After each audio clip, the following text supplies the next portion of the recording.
Esto es Roundup, un herbicida para grandes trabajos. Este es el nuevo. Veo que en ese pone biodegradable. Es el antiguo. Ahora no lleva lo de biodegradable, así que ya no debe ser biodegradable. Es el mismo producto, no deben tener derecho a ponerlo ya. Seguro que no es biodegradable. Cuidado que no nos salpique en la cara. No, no, no. No soy un asesino. Estoy seguro de que esta soja Roundup Ready ya está lista para cosechar.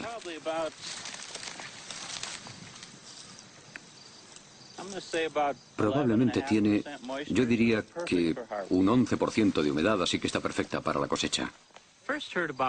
La primera vez que oí hablar de la soja Roundup Ready fue hace 8 años en una revista agrícola. Me pareció una innovación muy interesante. La soja contiene una proteína que ha sido introducida en la planta mediante manipulación genética que la hace resistente al Roundup. El Roundup se pulveriza sobre las plantas. Las ventajas son evidentes. Si busca en mis campos, no encontrará malas hierbas.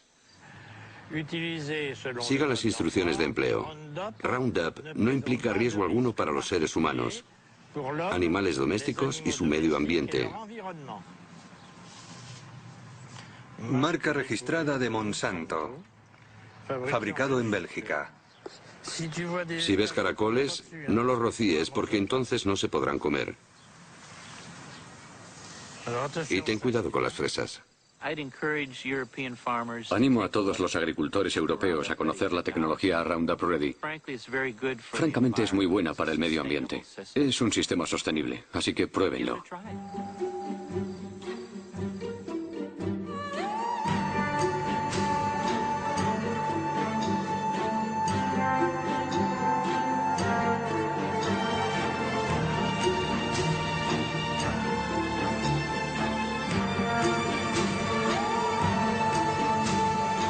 El mundo según Monsanto.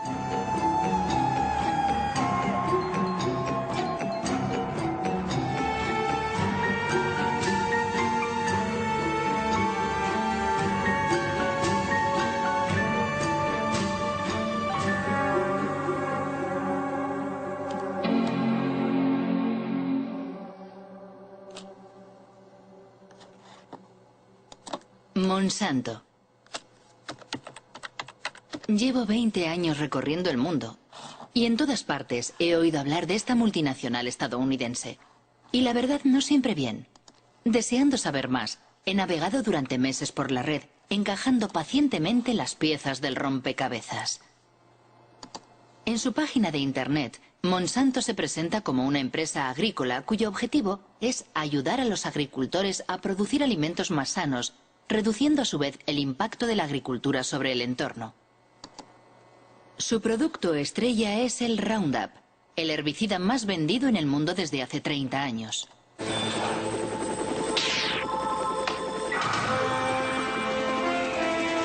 Una aplicación y se acabaron las malas hierbas. Roundup. Monsanto es igualmente el líder mundial en biotecnología.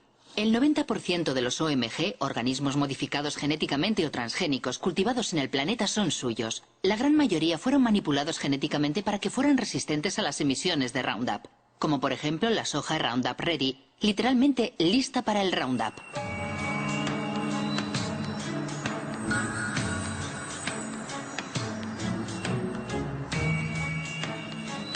Los transgénicos de Monsanto han invadido el mundo, pero nunca una aplicación agroindustrial había despertado tantas pasiones y polémicas.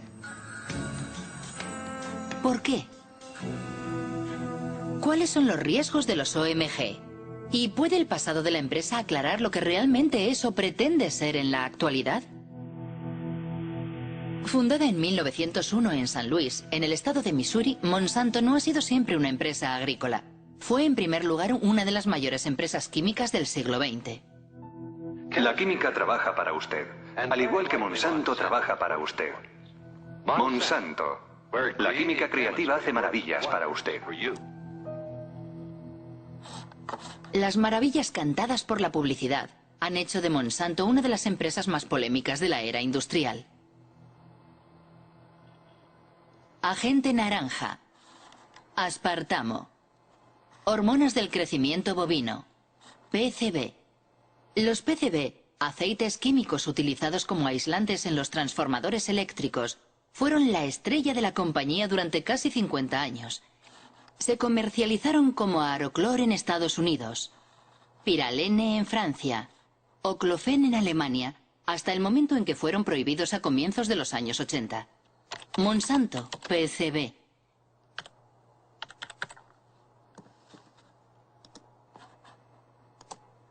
Un artículo de Washington Post de 2002. Monsanto ocultó durante décadas la contaminación por PCB. Ocurrió en Anniston, en el estado de Alabama.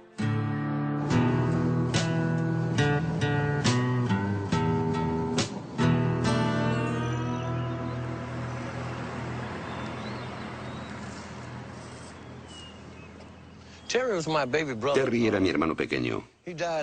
Murió en 1971 de un tumor cerebral, cáncer de pulmón y una enfermedad coronaria. Tenía 16 años. En los últimos 3 años he perdido a la mayor parte de mis amigos. Murieron a causa de enfermedades como el cáncer, la diabetes, la hepatitis, todas enfermedades relacionadas con los PCB.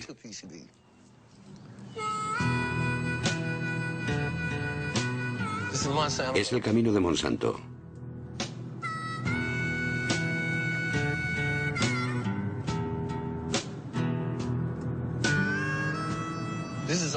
Aquí solo viven negros. Siguen viviendo aquí a pesar de que todas las casas están contaminadas. Hace 6 meses descontaminaron ese jardín de allí. Antes había casas aquí, la gente vivía en ellas, pero todos se tuvieron que mudar y las casas fueron demolidas.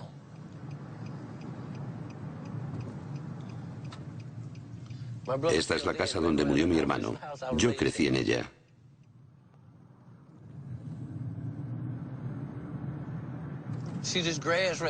¿Veis aquel talud? Ahí es donde están enterrados los PCB. Monsanto obtuvo permiso para enterrar los PCB en Anniston. Ese es el canal de Snow Creek, que corre sobre cemento. Salía de la fábrica y vertía los PCB justo aquí. El agua estaba envenenada y no se lo dijeron a nadie, salvo al Estado, que no nos dijo nada.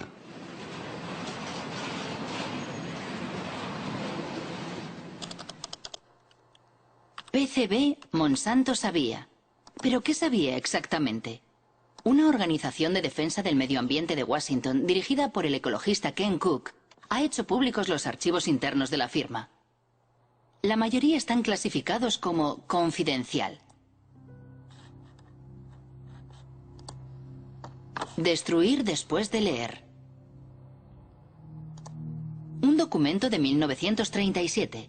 La exposición a los PCB provoca efectos tóxicos en todo el organismo y erupciones cutáneas de tipo acné. 1961. Tras la ruptura de una tubería en una fábrica que usaba PCB, 2 obreros desarrollan síntomas de hepatitis. 1966. Científicos sueltan peces en el canal de Snow Creek. Todos mueren al cabo de 3 minutos y medio. Contaminación. Carta dirigida al responsable de ventas en 1970. Este documento resume toda la historia. Dice lo siguiente: no podemos permitirnos perder un solo don en ventas. Ocultaron el hecho de que estaban envenenando a sus vecinos de Anniston, porque no querían perder ni $1. Solo cuando los abogados de los vecinos de Anniston recurrieron a la justicia, Monsanto se vio obligado a divulgar estos documentos confidenciales. Así descubrimos lo que ellos sabían desde hacía mucho tiempo. Sabían la verdad desde el principio. Mintieron. Ocultaron la verdad a sus vecinos, a las autoridades gubernamentales. Y cuando finalmente informaron a las autoridades, estas, en lugar de ponerse del lado de los envenenados, protegieron a la compañía. Apoyaron a Monsanto. Es escandaloso, absolutamente imperdonable.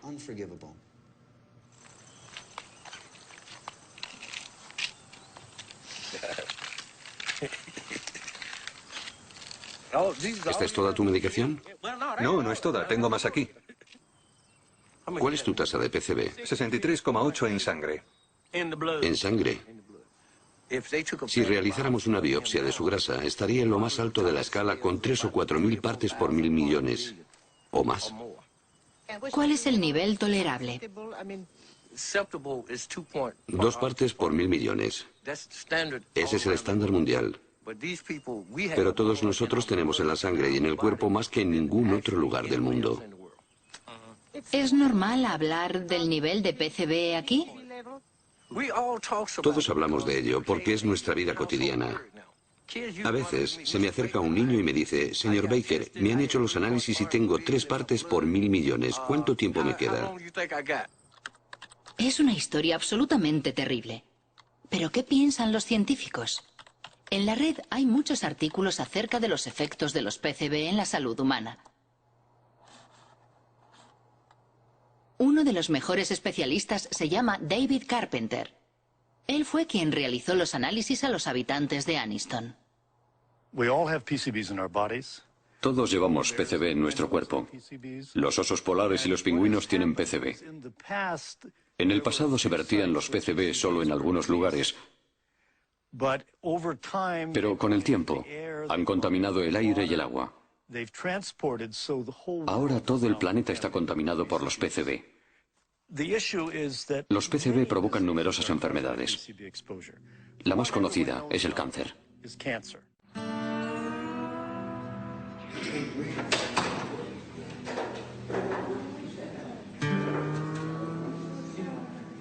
Mis análisis dicen que tengo 202 partes por 1000 millones en mi sistema.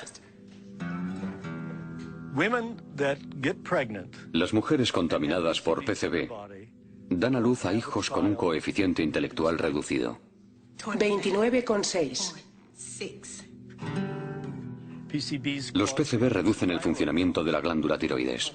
1800. Los PCB alteran las hormonas sexuales. Morir, dejadme morir. Morir en paz.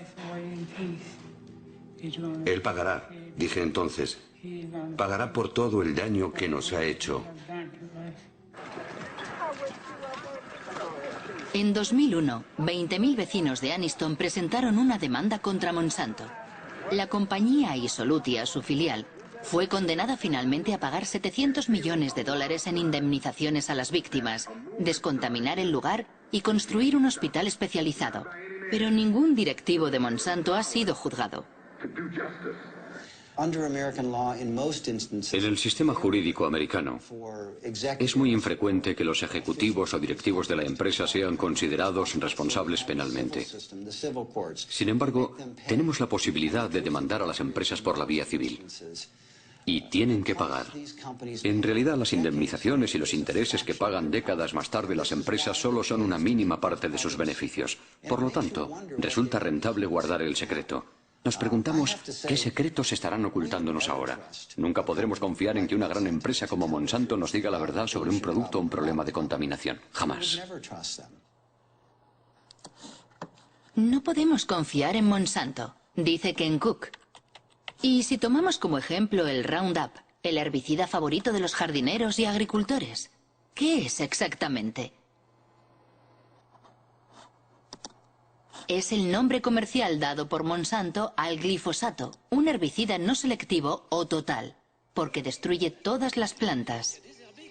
Lanzado al mercado en 1974, obtuvo un éxito fulgurante porque Monsanto afirmó siempre que era biodegradable y bueno para el entorno. Le presentamos Roundup, el primer herbicida biodegradable.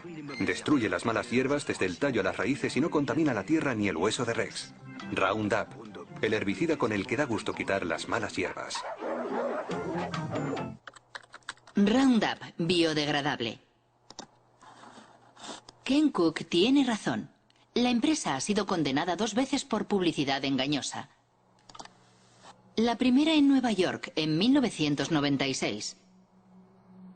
La segunda en Francia, el año pasado.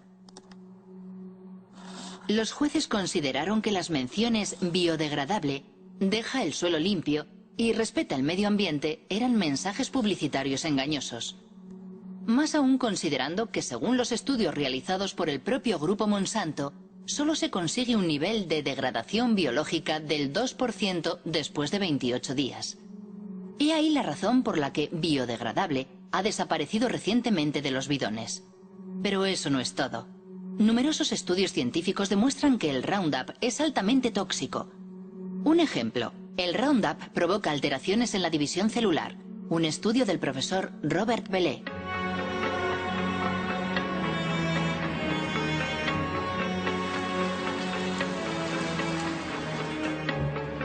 El profesor Bellet trabaja para el CNRS y el Instituto Pierre y Marie Curie. Ha estudiado los efectos del Roundup sobre óvulos fecundados de erizos de mar. La gran sorpresa fue que el Roundup afectaba a la división celular. Enseguida observamos que el Roundup alteraba el proceso de la división celular, no al mecanismo de la división, sino a los mecanismos que controlan la división de las células. Es necesario comprender cómo se origina un cáncer.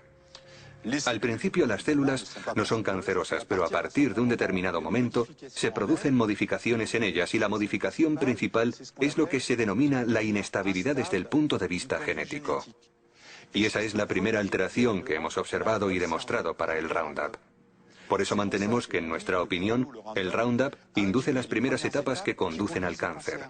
Y tenemos cuidado de no decir inductor del cáncer, porque el cáncer lo veremos dentro de 30 o 40 años. Inmediatamente cuando obtuvimos esos resultados, nos dimos cuenta de la importancia que podía tener para la gente que lo usa, porque las dosis con que trabajamos son muy inferiores a aquellas que utiliza la gente. Y pensamos, rápido, es necesario alertar lo antes posible y de la mejor forma posible a la opinión pública. Y para hacerlo pensé que lo mejor sería dirigirme a mis superiores y me sorprendió un poco, la verdad, muchísimo, cuando me sugirieron o incitaron vehementemente a que no hiciera públicos los resultados porque detrás estaba la cuestión de los transgénicos. Es una historia increíble. Se ha ocultado la toxicidad del Roundup para proteger el desarrollo de los transgénicos. Remontémonos al inicio de la historia de los transgénicos. Según la página web de Monsanto, la soja Roundup Ready fue el primer cultivo transgénico autorizado en Estados Unidos en 1996. Sus productores están agrupados en la ASA, la Asociación Americana de la Soja, cuya dirección puede encontrarse en la página de Monsanto. John Hoffman, su vicepresidente, es un defensor incondicional de la biotecnología. En primavera, hacia el 1 de mayo, fumigo una vez con Roundup para matar las malas hierbas. Y después, 6 o 7 semanas más tarde, hago una segunda aplicación. Y eso es suficiente para todo el año. Antes de que existiera el método Roundup Ready, los campos estaban llenos de malas hierbas. Teníamos que buscarlas y arrancarlas con las manos. Era mucho trabajo. El sistema Roundup Ready me permite ahorrar tiempo y dinero. Aparentemente, la nueva maravilla de Monsanto lo tiene todo para seducir a los agricultores. Pero ¿cómo funciona? ¿Cómo puede sobrevivir la soja a las emisiones de Roundup? Esto es una célula de soja. El corazón de la célula, el núcleo, contiene su ADN, la estructura genética de la soja. Para crear su transgénico, Monsanto atravesó la frontera entre las especies. Sus investigadores han seleccionado un gen procedente de una bacteria que le hace resistente al Roundup. El gen se fija a partículas de oro microscópicas que se bombardean sobre las células de soja con un cañón de genes. El gen penetra en el ADN y fabrica una proteína que permite a la planta resistir al Roundup. Cuando el herbicida es pulverizado, mata a todas las malas hierbas excepto a la soja. A decir verdad, es una extraordinaria hazaña tecnológica. Pero igualmente, la soja destinada a ser fumigada por un potente herbicida terminará en el plato del consumidor. Imaginamos que, por lo tanto, fue cuidadosamente estudiada antes de su comercialización. ¿Quién era el ministro de Agricultura en la época? Dan Glickman, ministro de Bill Clinton entre los años 1995 y 2000.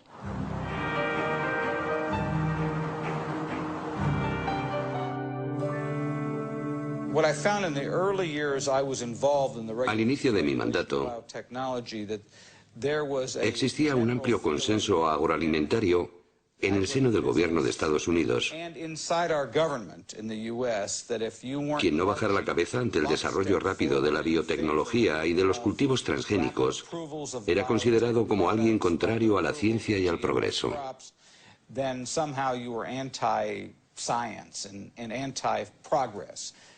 Sinceramente, pienso que deberíamos haber hecho más pruebas. Pero las empresas agroindustriales no querían porque habían hecho inversiones enormes para desarrollar esos productos. Y como responsable del organismo regulador de la agricultura, sufrí muchas presiones para que, digámoslo así, no fuera demasiado exigente. La única vez que me atreví a hablar durante el mandato de Clinton, recibí un buen tirón de orejas, no solo por parte de la industria, también por la gente del gobierno. De hecho, pronuncié un discurso en el que decía que era necesario estudiar con mayor rigor la regulación de los transgénicos, y había personas dentro del gobierno Clinton, sobre todo en el área de comercio exterior, que se enfadaron conmigo. Me dijeron, ¿cómo puedes, tú que trabajas en agricultura, poner en duda nuestro sistema de regulación? Hasta aquí todo está claro. En Estados Unidos, el ministro de Agricultura no da la talla ante los intereses de las multinacionales. Pero, ¿cómo están regulados los transgénicos en Estados Unidos? El texto más importante ha sido publicado por la FDA, la Food and Drug Administration, la agencia encargada de la seguridad de los productos alimentarios y de los medicamentos. Título: Alimentos derivados de nuevas variedades de plantas. Fecha: 29 de mayo de 1992. Principio 1. Los alimentos obtenidos por modificación genética están sometidos a la misma regulación que los obtenidos mediante el cruce tradicional de plantas. Resumiendo, la FDA decidió no crear una categoría especial para los transgénicos. Para más preguntas, dirigirse a James Mariansky, quien entonces dirigía el Departamento de Biotecnología.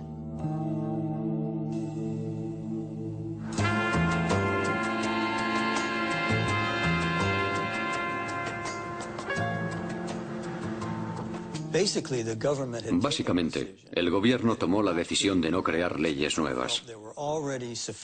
Pensaba que las leyes existentes podían aplicarse a las nuevas tecnologías.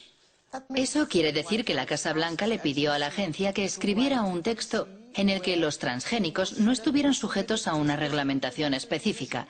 Pero no se hizo basándose en datos científicos. Fue una decisión política. Sí, fue una decisión política que afectaba a muchos ámbitos, no solo al de la alimentación.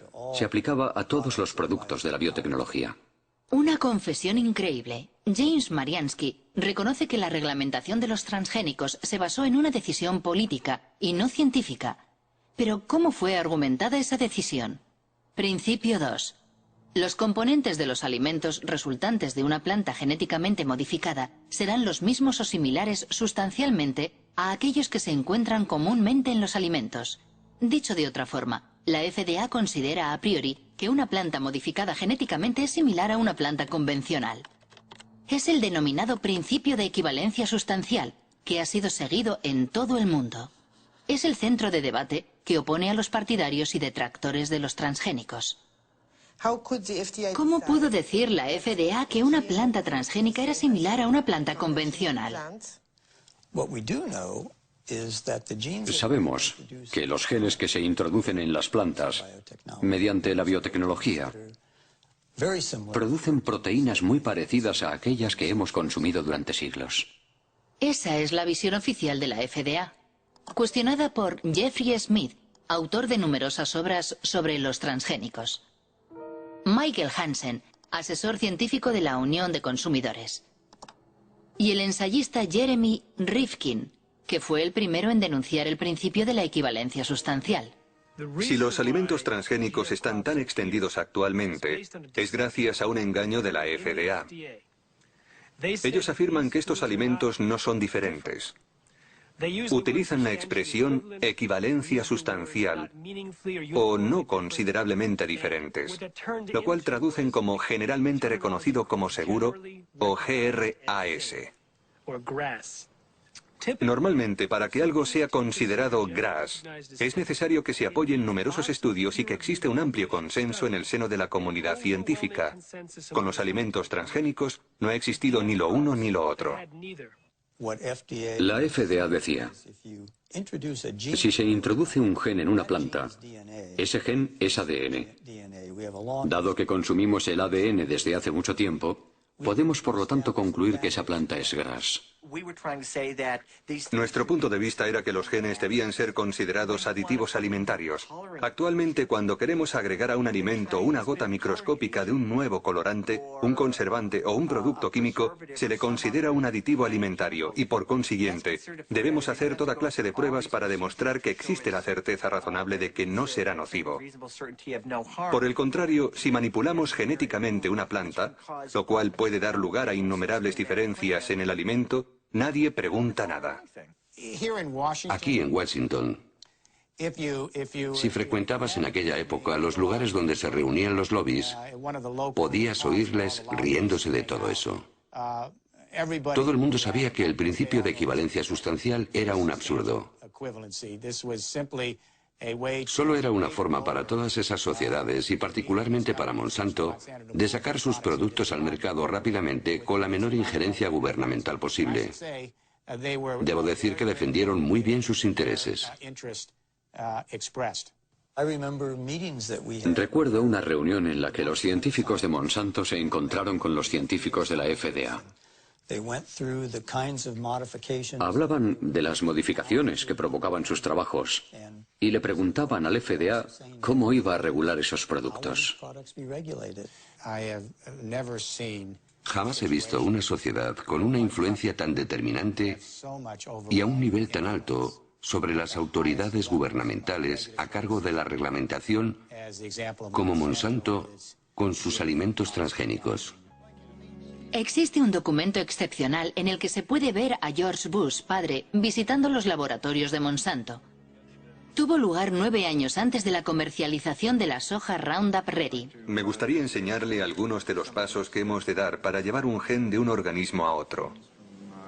En realidad, hará las mismas y pequeñas manipulaciones que realizamos en el laboratorio, donde seleccionamos el ADN, lo separamos y lo mezclamos en diferentes partes para unirlas. ¿Unirlas? Unirlas de nuevo. Esta probeta contiene ADN extraído de una bacteria. El ADN tiene el mismo aspecto sea de una planta o de un animal. ¿Qué es lo que estamos viendo? Ah, ya veo. ¿Para qué sirve esto? ¿Para conseguir una planta más fuerte o una planta resistente? En este caso, resistente al herbicida. Comprendo. Tenemos un herbicida fantástico. Este es el químico que... Cuando George Bush efectúa su visita al castillo de Monsanto, es vicepresidente de Ronald Reagan. La consigna de la administración republicana es la desregularización. Se trata de favorecer a la industria reduciendo al máximo las trabas burocráticas, como los exámenes sanitarios o medioambientales sobre los nuevos productos. Y ese es exactamente el problema de Monsanto. Acabamos de solicitar al gobierno que nos permita probarlo por primera vez en una granja de Illinois este año. Seguimos alucinando con esto. Perderemos otros años. Los gastos se disparan y nunca pasa nada. Francamente, debo decir que no tenemos ninguna queja sobre la forma en que el gobierno lleva el tema. Es un proceso muy ordenado. Tienen que asegurarse de hacer lo correcto con estas cosas nuevas. Si en septiembre no tenemos la autorización, puede que pensemos de forma diferente. Llámenme. Nuestro trabajo es la desregularización. Tal vez podamos ayudarles. En 1988, Dan Quayle ocupa el cargo de George Bush, que ha sido elegido presidente de Estados Unidos. 4 años después, el nuevo vicepresidente hace pública la política del gobierno estadounidense relativa a los transgénicos, conforme a los deseos de Monsanto. Damos este paso como parte de la iniciativa presidencial de eliminación de reglamentación, ahora en su segunda fase. Estados Unidos ya es el líder mundial en biotecnología y queremos que siga siéndolo. Solo en 1991 la industria de la biotecnología ha supuesto $4.000 millones. Esperamos que alcance los $50.000 millones en el año 2000. siempre que impidamos la proliferación de una regulación innecesaria. ¿Cree que fue una conspiración? La palabra conspiración es un poco fuerte, pero desde el punto de vista de la empresa, sin duda fue un asalto al poder. Enseguida, un tal Michael Taylor se convirtió en el administrador adjunto de la FDA, justo en el momento en el que se estaban redactando las normas de los alimentos transgénicos. ¿Quién es Michael Taylor? En Internet solo hay una imagen de ese hombre oscuro. Actualmente dirige la Fundación Recursos para el Futuro.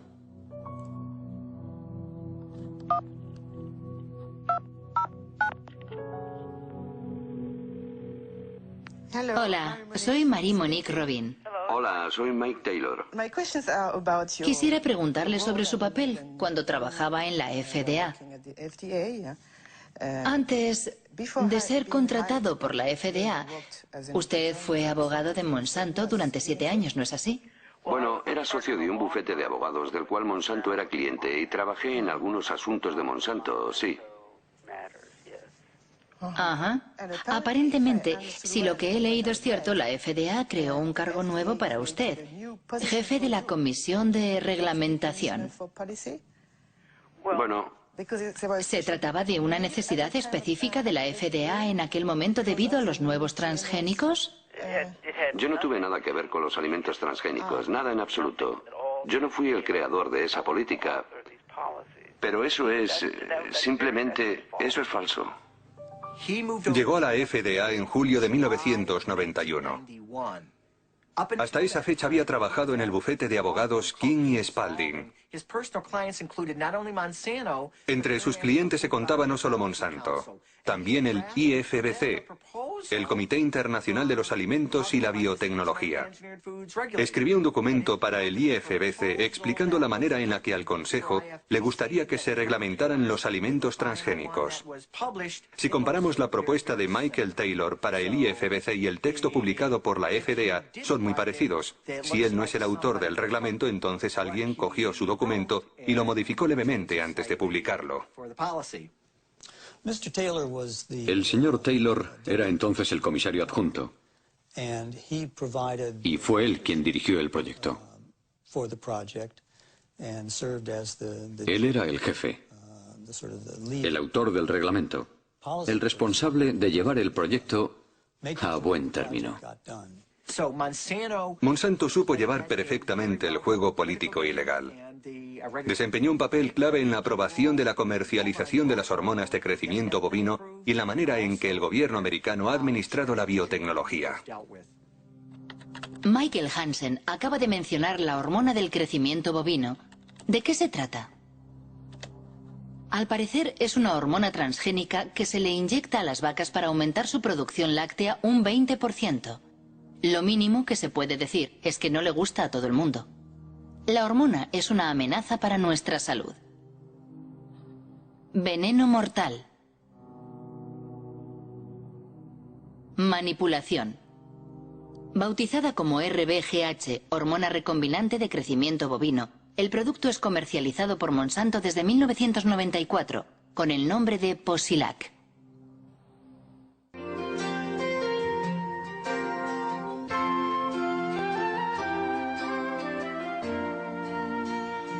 Posilac es el nuevo producto más seguro de la historia. Pronto comprobará los espectaculares resultados que Posilac le ofrece. En 1985, Monsanto presentó un informe ante la FDA solicitando la autorización para comercializar el Posilac. Los expertos de la agencia analizan los ensayos realizados por la firma en ejemplares experimentales. El veterinario de la FDA responsable del expediente se llama Richard Barrows. En una entrevista declara que responsables de la agencia han suprimido y manipulado datos.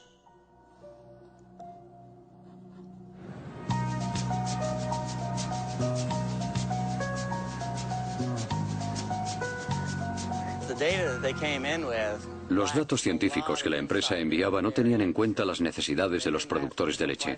A saber, 2 cuestiones clave. Enfermedades como la mastitis, es decir, la infección de las ubres, y los problemas de reproducción. Cuando vi que faltaban aquellos datos, les dije, chicos, tenéis que recoger más información. Eso les retrasó de 2 a 3 años. ¿Informó a la FDA de sus preocupaciones? Poco a poco me fueron marginando.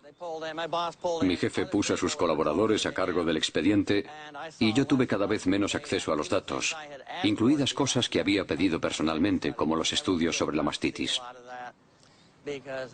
Me convertí en un obstáculo, así que decidieron eliminarme y apartarme del trabajo. Hasta que finalmente me despidieron. Me acompañaron hasta la puerta y allí se terminó todo para mí. ¿Recibió amenazas? Sí, de los abogados de Monsanto.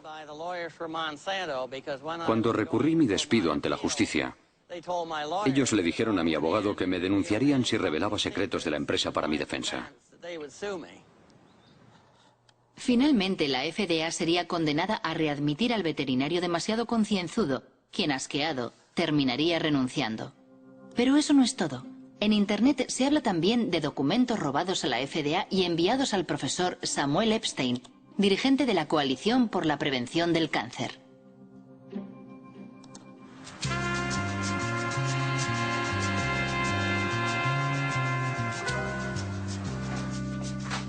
En 1990, el profesor Epstein publica un artículo en The Milkweed, una revista de referencia especializada en leche que dirige el periodista Pete Harding.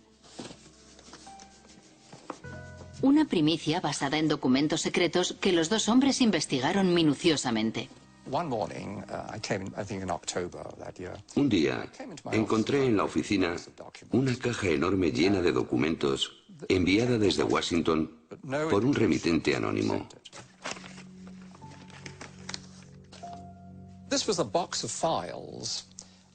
La caja contenía todos los datos de los estudios veterinarios que Monsanto había enviado a la FDA desde hacía 6 años. Una auténtica maravilla. La mayor parte de los documentos son originales, con la frase información interna y confidencial que no puede ser reproducida, revelada o enviada fuera de la empresa sin la debida autorización. Justo lo que un periodista de investigación desea publicar.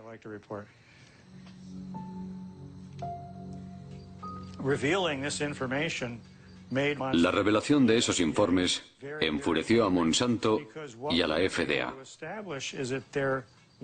Nosotros demostramos que los cambios fisiológicos observados en los animales tratados con la hormona eran dramáticos.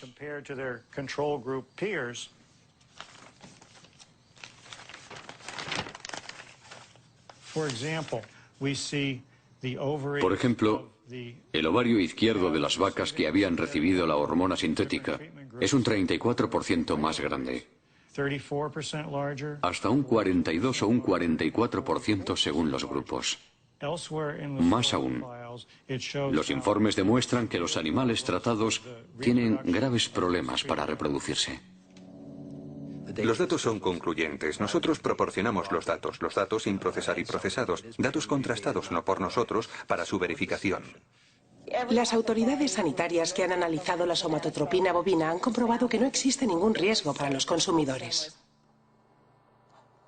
Para Monsanto, la hormona no solo no representa ningún problema, sino que solo conlleva beneficios para el consumidor. Como la composición química de la leche no es alterada por el Posilac, sus propiedades y su gusto no cambian.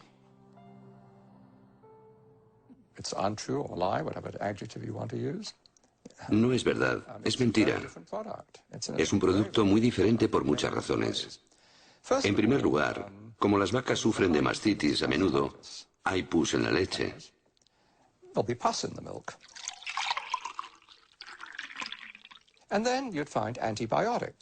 Además, debido al tratamiento de la mastitis, se encuentra una gran cantidad de antibióticos en la leche. Por último, se ha observado un aumento importante del llamado IGF-1, el factor insulina de crecimiento. Desde los años 80, unos 60 estudios han demostrado que existe una relación directa entre un nivel elevado de IGF-1 y el cáncer de mama, de colon y de próstata. Es una historia absolutamente asombrosa. ¿Hubo otros países que autorizaran la RBGH? Al parecer, la hormona fue prohibida en Europa y Canadá. En Canadá también. La Agencia de la Salud de Canadá suele calcar sus decisiones de la FDA. RBGH. Escándalo en Santé, Canadá. Monsanto acusado de intento de soborno. En octubre de 1998, 3 científicos de Santé, Canadá, declararon ante una comisión del Senado por oponerse a la comercialización de la hormona transgénica. El escándalo ha sido descubierto por el Dr. Shiv Chopra, un whistleblower, en inglés, alguien que da la voz de alarma.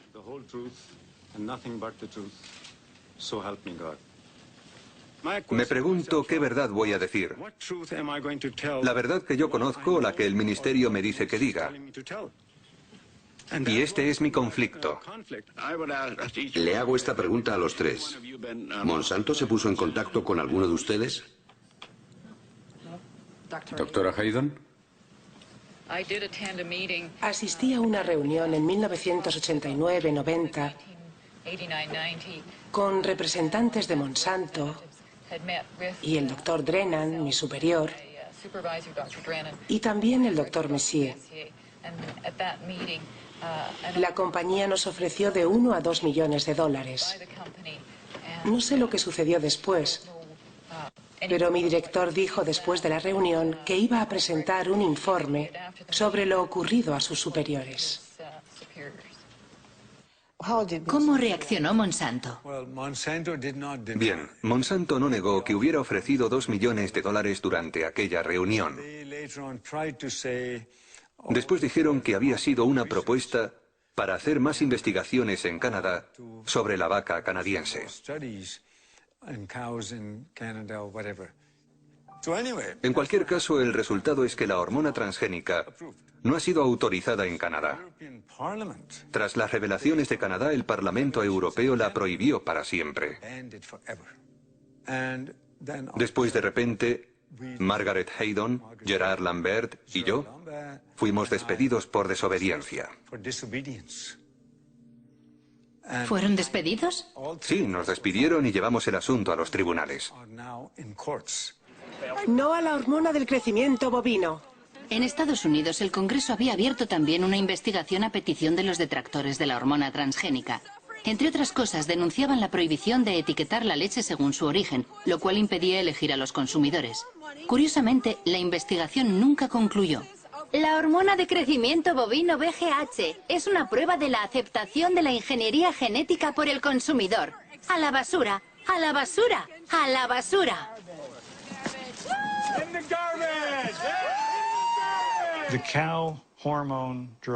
La hormona del crecimiento bovino representa la primera aplicación de la biotecnología en la producción de alimentos. Y Monsanto es una multinacional muy poderosa con muchos contactos en las altas esferas del Estado. Para el gobierno federal, el desarrollo de la biotecnología supone una apuesta tan importante que prefiere ignorar estas cuestiones, digamos secundarias, que son la salud de las vacas o de los consumidores. La razón por la cual la FDA ha autorizado la comercialización del RBGH es que numerosos antiguos empleados de Monsanto ocupan puestos clave en la FDA. Entraron en la agencia para conseguir que ésta aprobara el producto. Es lo que llaman las puertas giratorias, con un efecto de doble hélice. ¿Puertas giratorias? Sí, las puertas giratorias. No solo en agricultura hay puertas giratorias. Las hay en muchos sectores. Donald Rumsfeld fue director general de Shell, una filial de Monsanto. El antiguo embajador estadounidense de Comercio Exterior, Mickey Cantor, fue consejero de administración de Monsanto. Clarence Thomas, juez de la Corte Suprema, trabajó para Monsanto. Monsanto, puertas giratorias, en francés las sillas musicales, estado de la cuestión no exhaustivo en 1999. Linda Fisher pasa de la EPA a la Agencia de Protección Ambiental a Monsanto, Michael Friedman de la FDA a Monsanto, Marshall Hale y Josh King de la Casa Blanca a Monsanto, Margaret Miller de Monsanto a la FDA, William D. Ruckelshaus de la EPA a Monsanto, sin olvidar a Michael Taylor, que ha hecho varias veces el camino de ida y vuelta. Una vez terminada su misión en la FDA, ¿fue nombrado vicepresidente de Relaciones Públicas de Monsanto? Sí. ¿Para usted no existe el conflicto de intereses? No. No. Y de nuevo, las reglas son las reglas. Y yo jugué según las reglas. Considero que en términos de aceptación pública ha sido un error tras otro. Cuando intentas tener una estrategia para que el público comprenda y acepte una nueva tecnología, el hecho de que la primera aplicación esté relacionada con la leche de la cual producimos más de la que necesitamos, ayuda a crear un clima de Sospecha. sospecha. Creo que la idea de que las compañías no estén obligadas en todos los casos de alimentación transgénica a contar con la autorización de la FDA, a diferencia de lo que ocurre en Europa, creo que eso, para la confianza del público, desde la perspectiva del consumidor, no es un sistema suficiente. Personalmente dije que el Congreso debía cambiar la ley. El Congreso debería crear un sistema de notificación obligatorio que asegure que todos los productos sean supervisados por la FDA y que la FDA certifique la seguridad de todos los productos. Una declaración sin duda muy interesante. Al parecer, Michael Taylor se arrepiente de la normativa que él mismo firmó en 1992. ¿Qué pensaban los científicos de la FDA?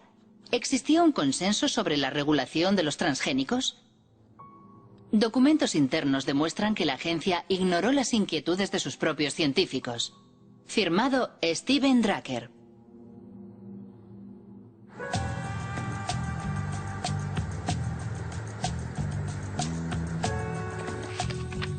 Steven Drucker es un abogado que trabaja para una coalición de organizaciones no gubernamentales.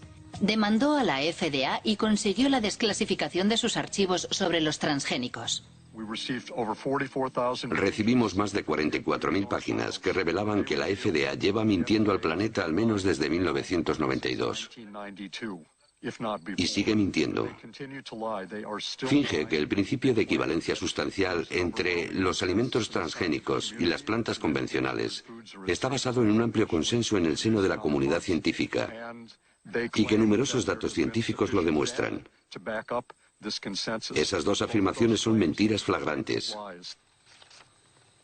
Por ejemplo, el doctor Louis Priville, del Departamento de Microbiología de la FDA, ha escrito: hay una enorme diferencia entre los efectos inesperados que pueden provocar las plantas tradicionales y los alimentos transgénicos.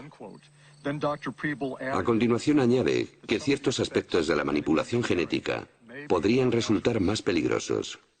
Las inquietudes expresadas por los expertos de la FDA eran tan importantes que la doctora Linda Kahl, de la FDA, responsable del seguimiento y la síntesis de sus consejos, redactó un informe para el coordinador de biotecnología de la FDA, el doctor James Mariansky. Según documentos internos de la FDA que se han hecho públicos, había muchos científicos de la FDA que no estaban de acuerdo con la normativa propuesta. Por ejemplo, aquí tengo el informe que Linda Kahl le envió. Sí. Sí. Ella decía, los procesos de manipulación genética y de cruce tradicional son diferentes. De cruce tradicional son diferentes. Y según los expertos de la agencia, conllevan riesgos diferentes. Conllevan riesgos diferentes. Es cierto que en el interior de la agencia existían opiniones divergentes. Eso es lo que Linda Kahl resume en su informe. Pero cuando terminamos de redactar la normativa, todos los científicos estaban de acuerdo. Por supuesto que la FDA había investigado el uso de la manipulación genética, pero no tenían ninguna información que indicara que la técnica en sí pudiera crear productos diferentes en términos de calidad o seguridad. Antes de que los científicos de la FDA expresaran sus inquietudes, la agencia recibió una señal de alarma muy clara. En efecto, el primer aditivo alimentario manipulado genéticamente y comercializado en el mercado estadounidense había provocado una grave epidemia. ¿Recuerda lo que sucedió con el L-triptofán en 1989? Sí.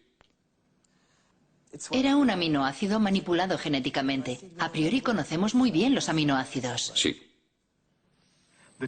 Mató a decenas de personas y cientos más enfermaron. Provocó una epidemia de una enfermedad desconocida llamada EMS. Es cierto. ¿Cuántas personas murieron? Sí, pero nosotros teníamos muchos... 37 y más de 1000 inválidos. ¿Lo recuerda? Lo recuerdo. Según un documento de la FDA, usted dijo, no sabemos cuál es la causa del EMS, pero no podemos descartar la hipótesis de que se deba a la manipulación genética. ¿Dijo usted lo que acabo de leer? Sí. Increíble. James Mariansky no descartaba que la manipulación genética pudiera provocar efectos inesperados, pero no movió un dedo. ¿Hay científicos independientes que hayan trabajado sobre esta cuestión crucial para los consumidores?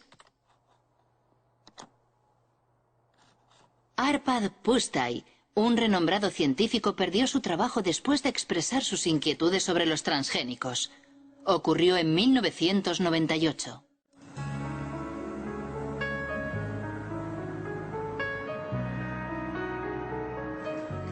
Arpad Pusztai trabajaba para el Instituto Rowlett, en Escocia, y había dirigido un estudio sobre las patatas transgénicas por encargo del Ministerio de Agricultura.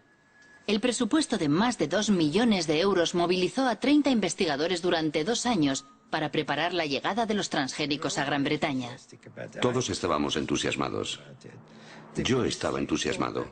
El ministerio pensaba que si hacíamos ese estudio, examinando todos los aspectos, aquello serviría de apoyo a los alimentos transgénicos.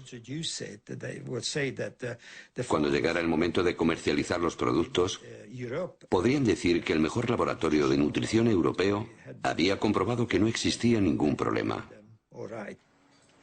Arpad Pusztai es especialista en lectinas. Son proteínas que tienen una función insecticida y que protegen a las plantas contra los pulgones. Los científicos del Instituto Rowlett crearon patatas resistentes al pulgón insertando un gen del narciso de las nieves que produce la famosa lectina. Antes habían verificado que las lectinas, en su estado natural, no son peligrosas para la salud. Las patatas transgénicas fueron probadas en ratas. Constatamos 2 efectos. En primer lugar, la proliferación de células en el estómago, lo cual no es bueno. Yo no digo que sea canceroso, pero puede facilitar el desarrollo de tumores causados por los productos químicos.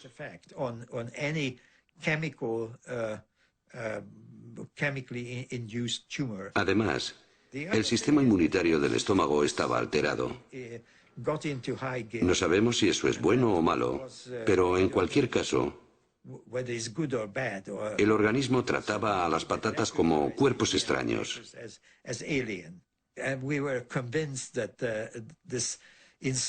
Estábamos seguros de que la manipulación genética estaba en el origen del problema y no el gen de la lectina, porque lo habíamos comprobado aisladamente en una concentración 800 veces mayor sin consecuencias negativas. Era muy importante porque la FDA hablaba en la época de una tecnología neutra. Nosotros dijimos en público que el problema en sí no era el gen, sino la técnica de inserción. Cuando llegaron a Gran Bretaña los primeros cargamentos de soja norteamericana, la BBC entrevistó a Arpad Pusztai sobre la cuestión. Como científico que trabaja en este campo, considero que es muy injusto utilizar a nuestros conciudadanos como cobayas. Creo que jamás me perdonaron que dijera aquello. Monsanto comprendió rápidamente la importancia de nuestros resultados.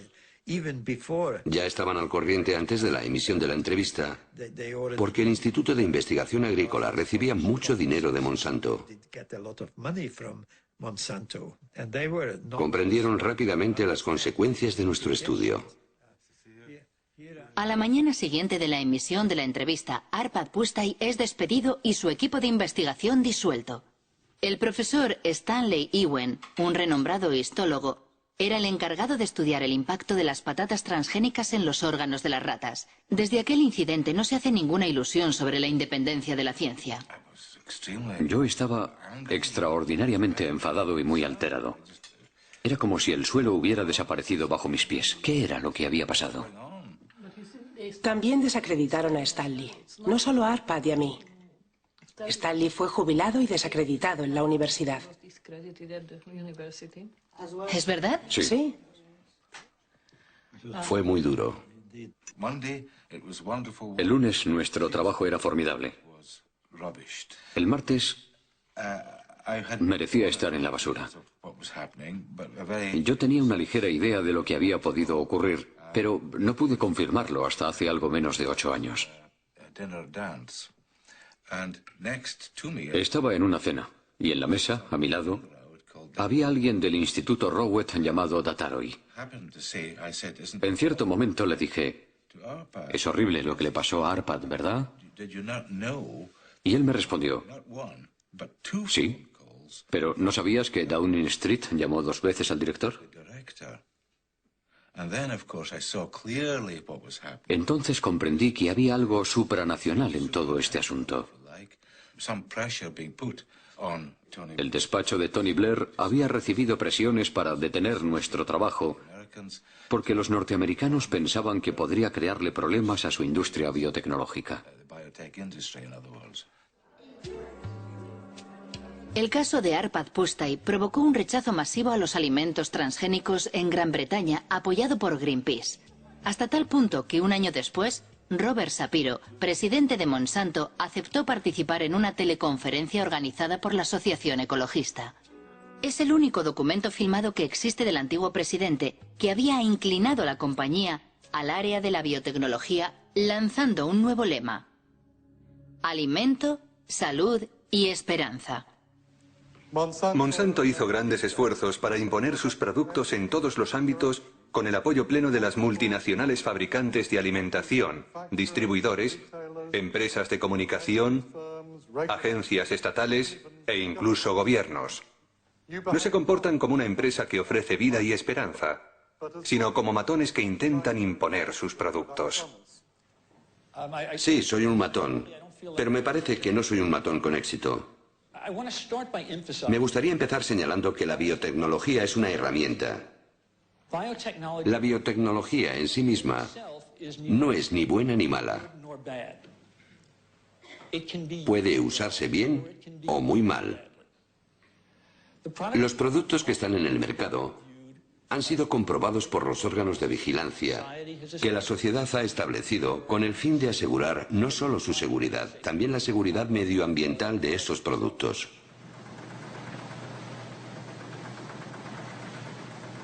Diez años después de su lanzamiento comercial, la soja Roundup Ready representa el 90% de la soja cultivada en Estados Unidos y el 70% de los alimentos vendidos en los comercios americanos contiene productos transgénicos.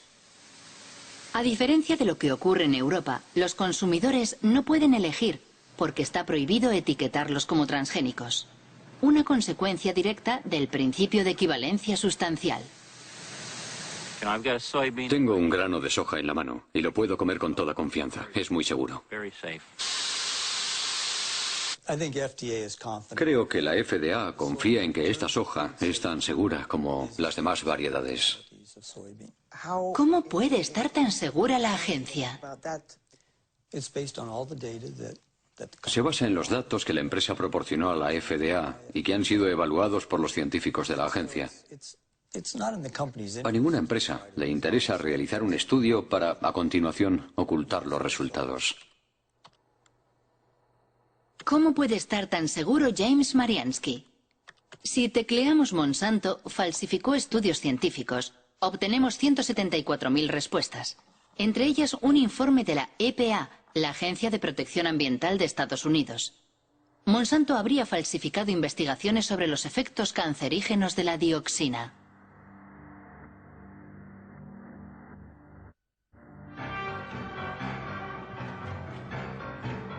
La historia comienza en Nitro, en una fábrica de Monsanto que fabrica un potente herbicida denominado 245T. En 1945, una explosión provoca efectos inesperados. 228 obreros desarrollan una enfermedad muy desfigurante, el cloracné. La causa es la dioxina, un subproducto altamente tóxico que contiene el 245T.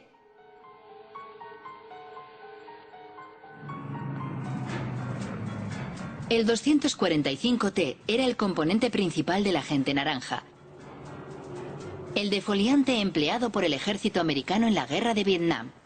En los años 60, 40 millones de litros de agente naranja fueron arrojados en el sur del país, es decir, 400 kilogramos de dioxina pura. 3 millones de personas fueron contaminadas, entre ellas miles de soldados americanos. 40 años después de la guerra, la dioxina continúa causando víctimas. Se dice que actualmente el veneno provoca cáncer y graves alteraciones genéticas.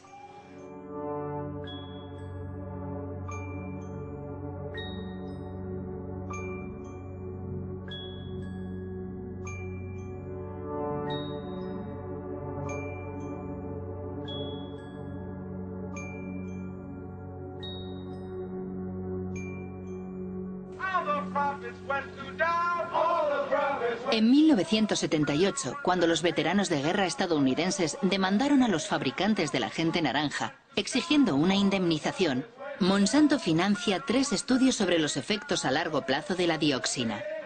La compañía pagó a científicos para que compararan el estado de salud de los trabajadores afectados 30 años antes en el accidente de la fábrica de nitro, con el de los trabajadores no afectados.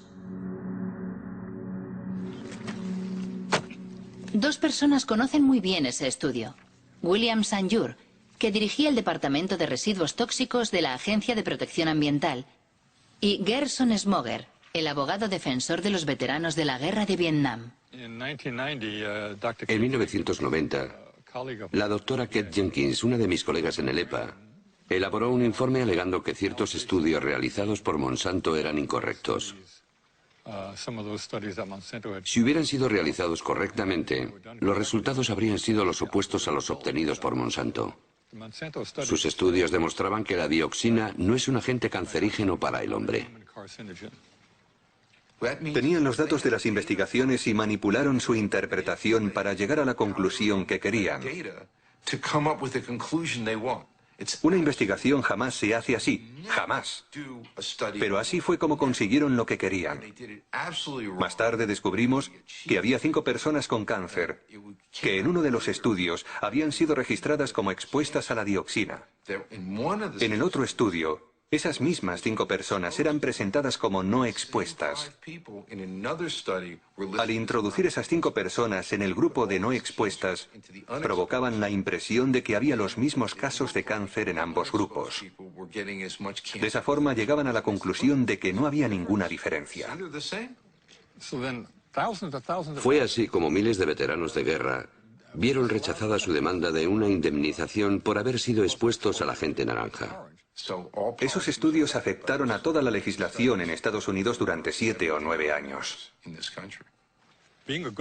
Como Kate Jenkins era una buena científica y una buena empleada de la EPA, y una persona valiente, dicho sea de paso, envió un informe al Consejo Científico de la EPA solicitando que se examinaran de nuevo esos estudios para comprobar su metodología. De hecho, jamás se ha investigado a Monsanto. Nadie investigó esos 2 estudios, nadie. La única investigación que se llevó a cabo fue sobre Kate Jenkins, la persona que dio la voz de alarma. Su vida se convirtió en un infierno. La acosaron, la obligaron a cambiar de trabajo, la persiguieron. ¿Cree a Monsanto cuando dicen que sus transgénicos no representan ningún problema para la salud? No me creo ni una palabra de lo que dice esa empresa, nada. Todo lo que dicen debe ser minuciosamente verificado por personas independientes, con la condición de que sean competentes y realmente independientes. Efectivamente, para demostrar la inocuidad de la soja Roundup Ready, Monsanto realiza un estudio que se publicó en 1996 en una revista científica importante.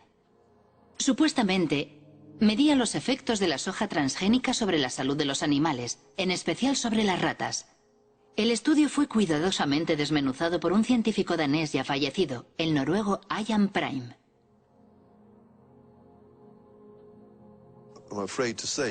Para mí, este estudio tiene muy poco valor. Resulta decepcionante, sobre todo sabiendo que sirvió de base al principio de equivalencia sustancial. Hay cosas sorprendentes. Por ejemplo, esta frase: los estudios sobre la alimentación de los animales nos proporcionan la seguridad parcial de que no hay cambios importantes. ¿Cómo que parcial? Eso no es suficiente. Yo quiero el 100% de seguridad. Por ejemplo, en la página 723 se puede leer: salvo por su coloración más marrón, los hígados parecían normales durante la autopsia. ¿Cómo se puede decir eso sin estudiar el interior del hígado? Sin estudiar las muestras al microscopio para ver si no hay diferencias. Además, usaron ratas viejas.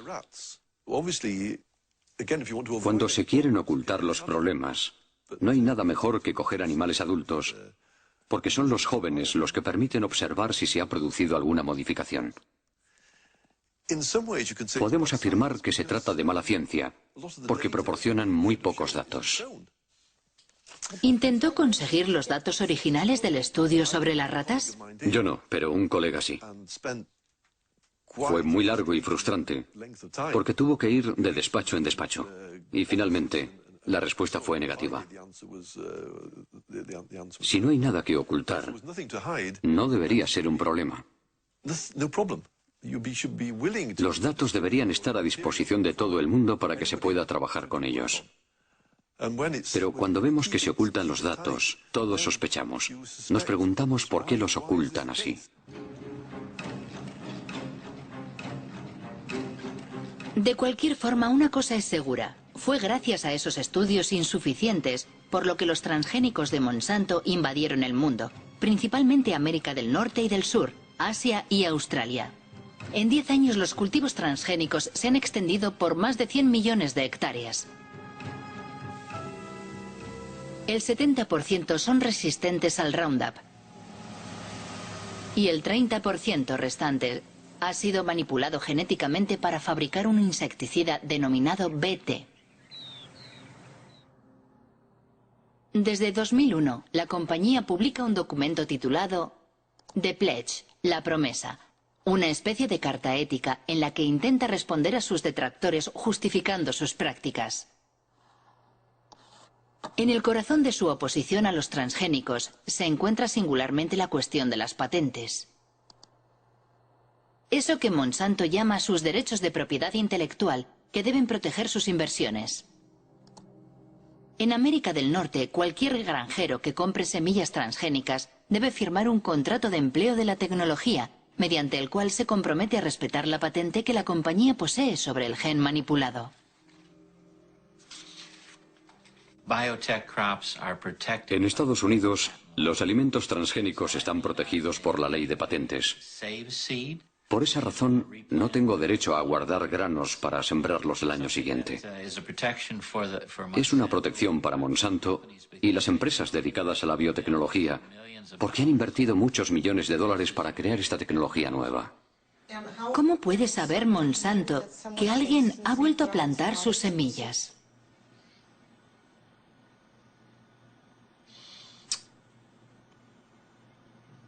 No sé responder a esa pregunta. ¿Cómo puede saber que alguien ha plantado de nuevo sus semillas? Es una buena pregunta para Monsanto. La pregunta es tan delicada que Monsanto prefiere ignorarla haciendo bellas promesas.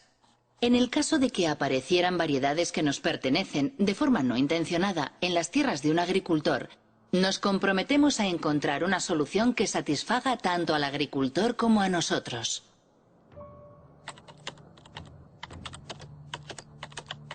Pero la realidad resulta mucho menos idílica. El Centro para la Seguridad Alimentaria de Washington ha publicado un estudio sobre los agricultores demandados por Monsanto por no respetar su patente sobre semillas. Se han contado al menos un centenar de procesos y numerosas quiebras. Entre las víctimas se cuenta Troy Rush, un agricultor de Indiana.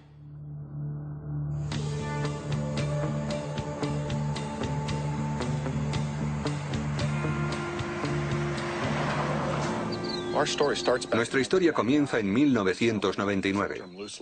Un caballero, y no es el término más apropiado, se presentó en la granja de mis padres. Dijo que era un detective privado contratado por Monsanto. Nos dijo que estaba investigando a agricultores sospechosos de haber guardado una parte de sus semillas. Nos preguntó directamente si ese era nuestro caso. Le contestamos que no, y le enseñamos las facturas de compra de herbicidas y grano. Incluso le dimos las direcciones de los vendedores para que lo comprobara personalmente, pero declinó nuestra invitación. Después de aquel incidente, Monsanto demandó a mi familia. Monsanto presentó documentos que, supuestamente, eran análisis de muestras recogidas en nuestra granja. Para obtener las muestras, Monsanto tuvo que entrar en nuestras tierras sin autorización y robarlas. Recuerdo que aquel año habíamos plantado 200 hectáreas de soja Roundup Ready. Era un contrato que teníamos con un productor de semillas para producir simiente. El contrato era muy preciso porque indicaba dónde íbamos a sembrar. Era muy fácil de comprobar y todo el mundo lo sabía. ¿Por qué negociaron un acuerdo amistoso con Monsanto? Al cabo de 2 años y medio, la familia estaba completamente destrozada a causa del estrés. Sus acciones amenazaban el trabajo de 5 generaciones. Si Monsanto hubiera ganado, lo habríamos perdido todo. Y ellos se lo habrían quedado todo. Todo. Buenos días. Buenos días, señor. ¿Cómo estás hoy, Troy? Bien, ¿cómo estás? ¿Cómo va todo? Bien. Troy Rush y David Runyon cultivan soja tradicional.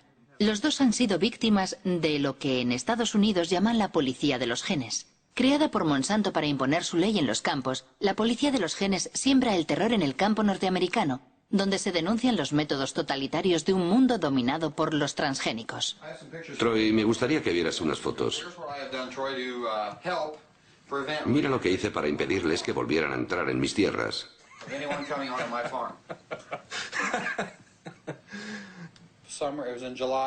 Era el mes de julio de 2003. Llegaron a mi casa sobre las 19 horas. ¿Quiénes fueron? Los empleados de Monsanto. Me enseñaron su tarjeta de visita y me hicieron algunas preguntas sobre mis cultivos de soja, de maíz y sobre dónde vendía mi cosecha. Les dije, vale, se acabó la conversación. Las patentes lo han cambiado todo. Han destruido la confianza que existía entre vecinos. Personalmente, solo hablo y tengo amistad con 2 agricultores. ¿De verdad tienen miedo los agricultores? Por supuesto que tienen miedo. Es imposible defenderse de esa compañía. Han creado una industria cuyo único objetivo es destruir las vidas de los agricultores. Todo el mundo tiene miedo. ¿Tiene miedo de que le denuncie un vecino? Sí. ¿Sí? Sí, es sencillo. Solo hay que marcar el 1-800 Monsanto. No, perdón, 1-800 Roundup. Recuerdo que animaban a los agricultores a llamar a ese número gratuito para delatar. ¿Por qué hace todo eso Monsanto? Para controlarlo todo. ¿Las semillas? Sí. Quieren controlar la simiente. Quieren apoderarse de la vida. Se trata de la base de nuestra alimentación. Quieren apoderarse de la comida, de toda la alimentación. Entre 1995 y 2005, Monsanto adquirió una 50 de compañías semilleras en todo el mundo. Esas adquisiciones afectan a las semillas de soja, maíz, algodón, de trigo, pero también de legumbres, tomates, patatas y sorgo. Por doquier crece la inquietud por este monopolio que, a la larga, podría conducir a la desaparición pura y dura de todas las semillas no transgénicas. No es esa la opinión de Monsanto, que defiende los beneficios de la biotecnología, especialmente en los países en vías de desarrollo como India. Nuestros productos reportan importantes beneficios económicos no solo a los grandes productores, también a los pequeños. Por lo general ofrecen cosechas de mejor calidad y una rentabilidad más alta.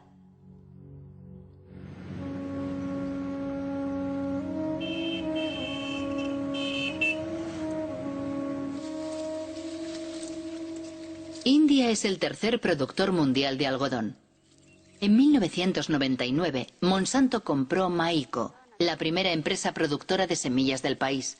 2 años más tarde, el gobierno indio autorizó los cultivos BT, denominados Bollgard, que fueron manipulados para fabricar un insecticida que supuestamente repele los ataques del gusano americano, un parásito del algodón.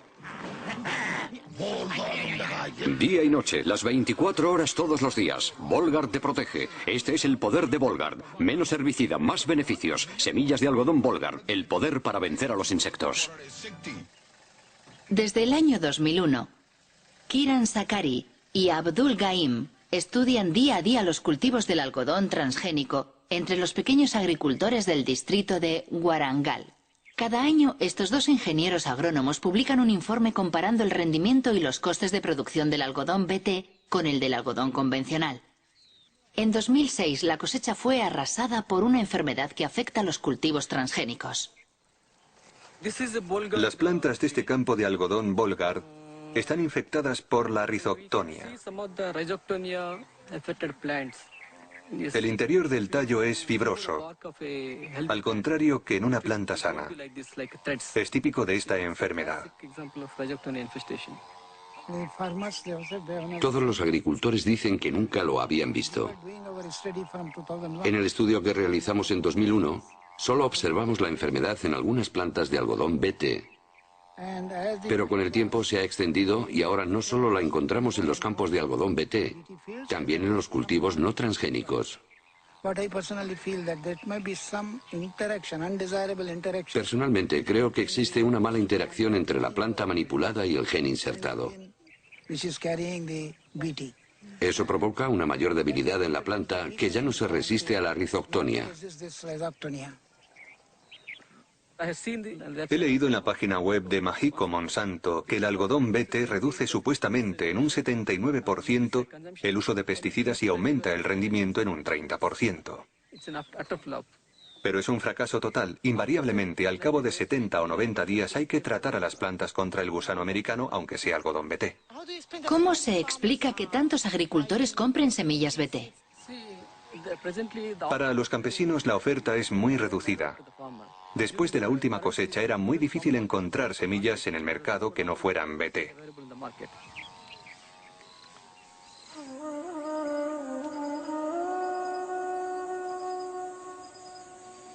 Actualmente en India, Monsanto controla prácticamente la totalidad del mercado de simiente de algodón. Una manera de imponer sus semillas transgénicas 4 veces más caras que las semillas convencionales. Para conseguirlas, los campesinos se ven obligados a empeñarse con intereses de usura. Si la cosecha es mala, van a la quiebra. Es una espiral infernal que está diezmando las aldeas indias.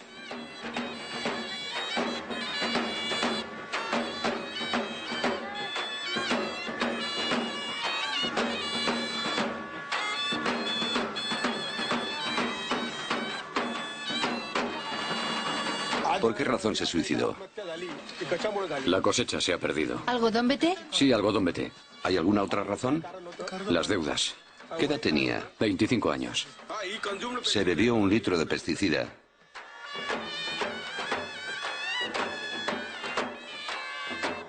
¿Es el primer suicidio en la aldea? No. El segundo.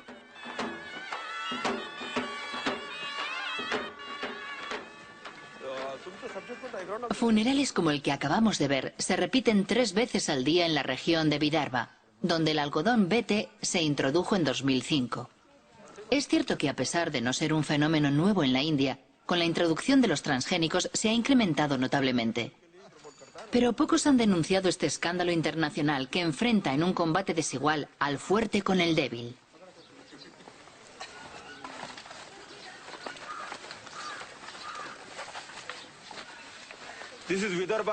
En las zonas de Vidarbha, donde se cultiva el arroz, se producen pocos suicidios. Esta es la zona donde se cultiva el algodón. El resultado del algodón BT es que el primer año hubo 600 suicidios entre junio de 2005 y junio de 2006. El segundo año, tan solo 6 meses después, ya llevamos 680 suicidios. Es un desastre. Sí, es un desastre completo. El problema reside en que los alimentos transgénicos hacen que los agricultores dependan completamente de las fuerzas del mercado. No solo tienen que pagar la simiente más cara, también tienen que comprar abonos. Además, el consumo de insecticidas no se reduce. Es mentira. Monsanto dice que los transgénicos son mejores para el pequeño agricultor. ¿Qué opina usted? Nuestra experiencia demuestra que eso es completamente falso. Es mentira.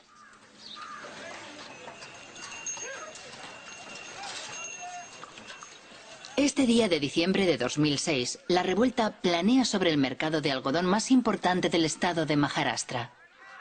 3 días después del rodaje de estas imágenes, estalló la revuelta y decenas de campesinos, entre ellos Kishore Tiwari, fueron detenidos. Nos ofrecen un precio muy bajo por nuestro algodón. Los campesinos están muy nerviosos. ¿A cuánto asciende tu deuda? ¿A cuánto asciende tu deuda? 52.000 rupias, 60.000 rupias, 50.000 rupias, 20.000 rupias, 50.000 rupias, 15.000 rupias. ¿Cuántos de vosotros no plantaréis algodón BT el próximo año? No quieren cultivar algodón BT.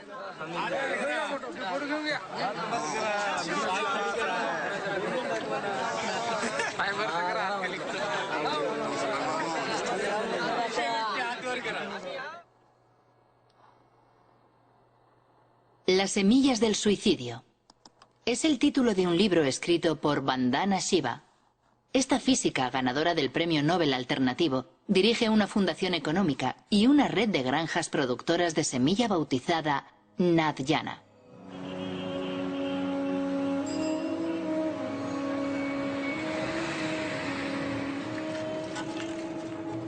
Vandana Shiva ya luchó contra la primera revolución verde, aquella de los años 60 que introdujo la agricultura industrial en la India. En la actualidad denuncia la que ella denomina Segunda Revolución Verde, la de los transgénicos de Monsanto protegidos por patentes. La diferencia entre las dos es que la primera Revolución Verde fue dirigida por el sector público y las agencias gubernamentales controlaban la investigación. La Segunda Revolución Verde está dirigida por Monsanto. La segunda diferencia es que la primera Revolución Verde tenía el objetivo oculto de vender más productos químicos, pero su motivación principal era producir más alimentos y alcanzar la seguridad alimentaria. Al final, aunque se hiciera en detrimento de otros cultivos como las leguminosas, se produjo más arroz y trigo para alimentar a la gente. La Segunda Revolución Verde no tiene nada que ver con la seguridad alimentaria. Su único objetivo es aumentar los beneficios de Monsanto.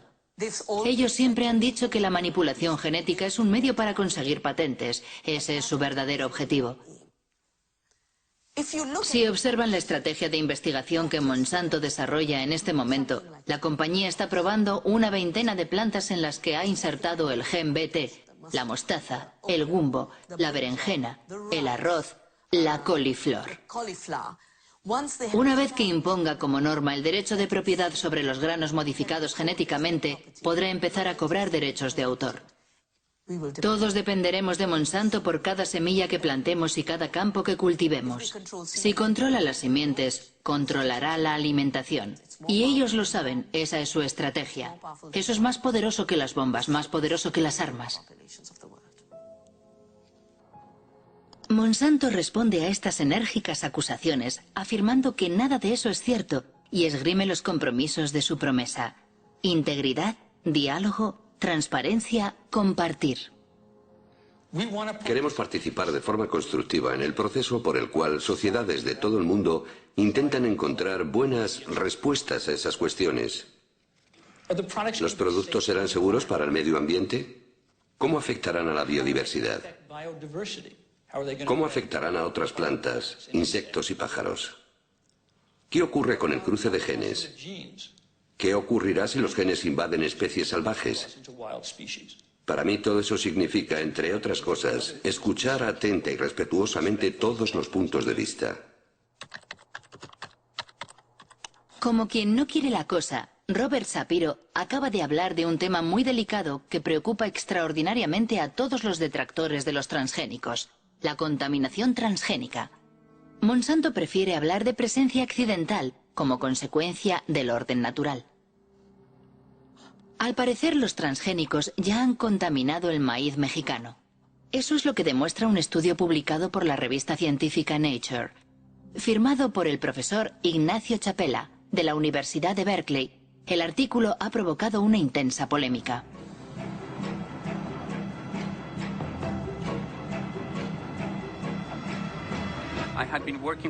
Durante 15 años he trabajado con comunidades indígenas de Oaxaca, en México, para enseñarles a analizar su medio ambiente. Uno de mis estudiantes les está enseñando a detectar los alimentos transgénicos. Llevamos una lata de maíz americano en conserva que tenía que servirnos de control positivo porque sabíamos que era maíz transgénico. Necesitábamos un control negativo y pensamos que el maíz mexicano era perfecto para eso, porque es el maíz más puro y mejor conservado del mundo. Cuando analizamos las muestras, descubrimos sorprendidos que el maíz que creíamos que no era transgénico ya contenía ADN transgénico.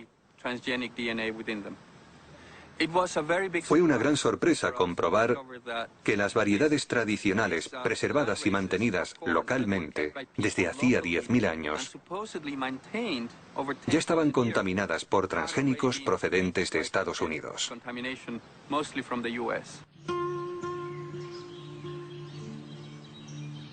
México es el lugar originario del maíz. En la región de Oaxaca, al sur del país, existen más de 150 variedades locales. Esa gran biodiversidad es un tesoro universal que protege la reserva genética de maíz conservada por millones de campesinos mexicanos. ¿Este maíz es para la familia? Sí, para la familia nada más. Hace tortillas. Pero siempre de este tamaño, así limpio, se recoge para semilla, para el otro año. ¿Nunca compras semillas afuera? No. ¿Se intercambia? Sí, creo que de la antigüedad.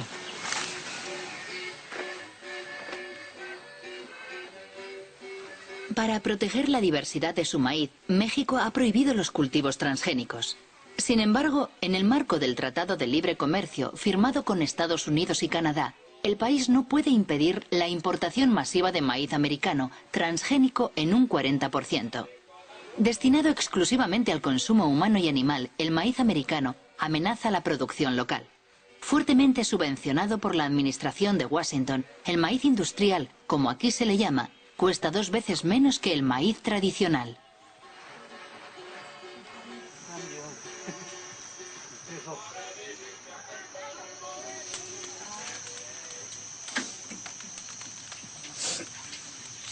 ¿La tortilla siempre se hace con maíz criollo? Sí. Natural, rinde más. Y alimenta más porque es de la tierra pura.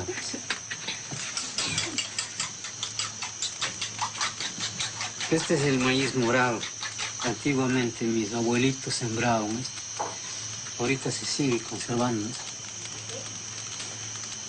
Así es. Antes de la conquista ya. Sí. No, y ya viene la otra conquista. ¿Cuál es la otra conquista? Transgénico, pues. El transgénico. Para tumbar esto. Y desaparecer lo criollo para que reine el maíz hecho. Vamos a depender mucho de eso porque vamos a tener que poner fertilizante que ellos vendan, insecticida que ellos vendan. Todo lo que ellos tengan que vender, tenemos que comprarlo para que haya maíz, no va a haber. Sin embargo, el criollo, sin ponerle abono, ni insecticida, ni nada, Por lo menos así está.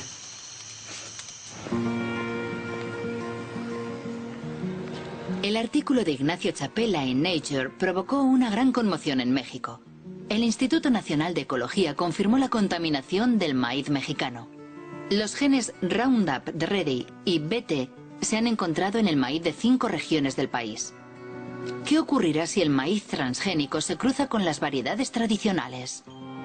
La doctora Elena Álvarez llevó a cabo la experiencia con una flor local. Introdujo el mismo gen en varios ejemplares de la planta y después observó su crecimiento.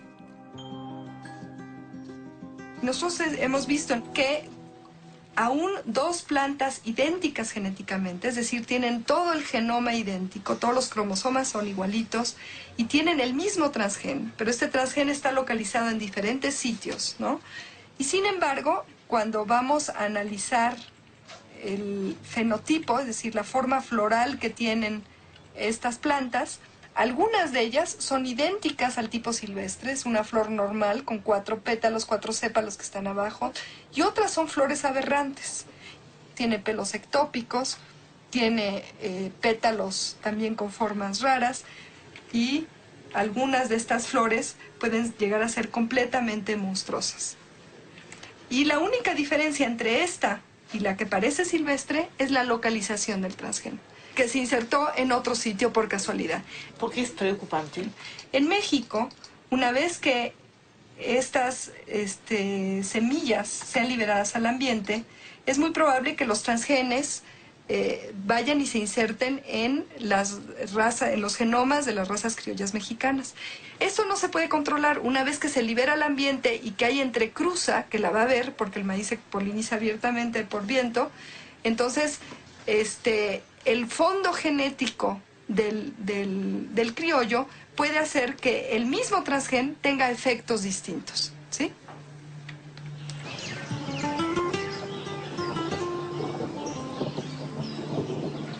Buenos días, los seguimos invitando para que podamos platicar con ustedes un momento en relación a las variedades que se están produciendo actualmente del maíz, sobre todo por la contaminación por transgénicos. Nosotros estamos muy preocupados. Aldo González dirige una organización indígena. Desde hace 2 años realiza una campaña informativa en las comunidades de Oaxaca. Los temores expresados por la doctora Elena Álvarez ya han sido verificados sobre el terreno. Yo voy a mostrarles ahora algunas imágenes de plantas de maíz que hemos encontrado aquí en la región de la Sierra Juárez y que nos gustaría saber si ustedes las han visto, ¿no? Estas no son.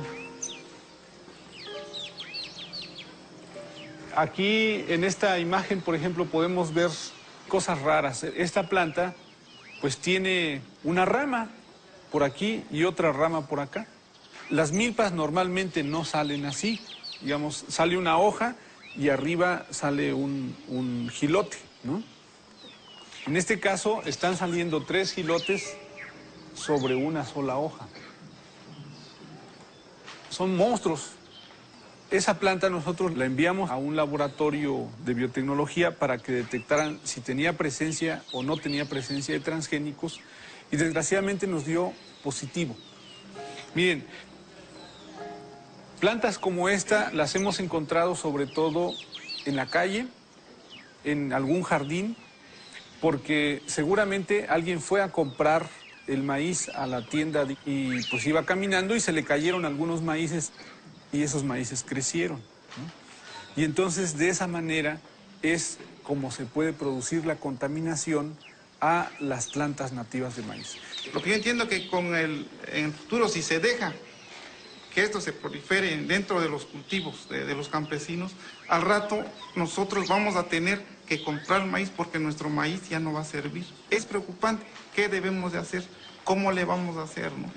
Una de las recomendaciones que nosotros estamos dando es que si nosotros vemos cosas raras en algún momento, pues le quitemos la espiga, ¿no? Porque la espiga es donde sale el polen. Entonces decimos aguas, ¿sí? Tenemos que ser más vigilantes con nuestras milpas. ¿No le parece que puede ser una estrategia de una compañía como Monsanto lo que no puede alcanzar a nivel legal, lo alcanzas a través de la contaminación? Y nosotros pensamos en un momento dado que la contaminación incluso puede ser hecha a propósito. Si el lugar de origen del maíz está contaminado, ¿qué importa si otro lugar del planeta se contamina? Entonces, esto a quién beneficia solamente a las empresas transnacionales como Monsanto, ¿no? ¿Cómo reaccionó Monsanto a la publicación del artículo de Ignacio Chapela sobre la contaminación mexicana? Los golpes bajos de Monsanto y el despido del profesor de Berkeley, firmado por Jonathan Matthews, director del GM Watch, un servicio de información sobre los transgénicos con sede en el sur de Inglaterra.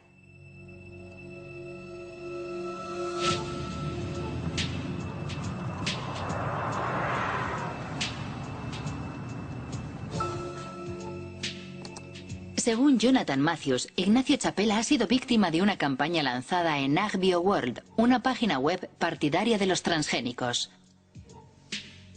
La víspera de la publicación del artículo de Nature, una tal Mary Murphy envió un email que AgBioWorld distribuyó entre miles de científicos de todo el mundo. Decía así: los activistas sin duda van a hacer correr el bulo de que el maíz mexicano ha sido contaminado por genes de maíz transgénico. Al día siguiente, una tal Andura Smetasek envía un segundo email. Ignacio Chapela, activista antes que científico. Es verdaderamente una campaña de difamación. Los 2 primeros días entran en escena Murphy y Smetasek. A continuación, otros científicos reaccionan diciendo: tenemos que hacer campaña contra eso. Tenemos que inundar Nature con emails que digan que ese estudio no es serio. He pasado mucho tiempo investigando quiénes eran Smetasek y Murphy.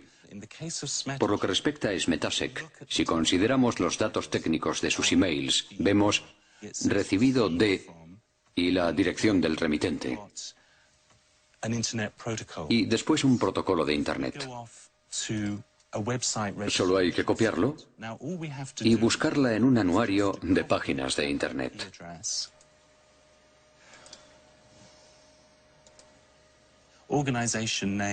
Y descubrimos que la propietaria es la compañía Monsanto de San Luis. En cuanto a Mary Murphy, dejó algunas pistas que me permitieron llegar hasta ella. Como podemos ver aquí, los emails enviados por Mary Murphy son de la dirección bw6biv.wood.com. Investigando, descubrimos que bitboot.com es el nombre de una agencia de comunicación llamada Group Vivin y que entre sus clientes se encuentra Monsanto. Falsos científicos.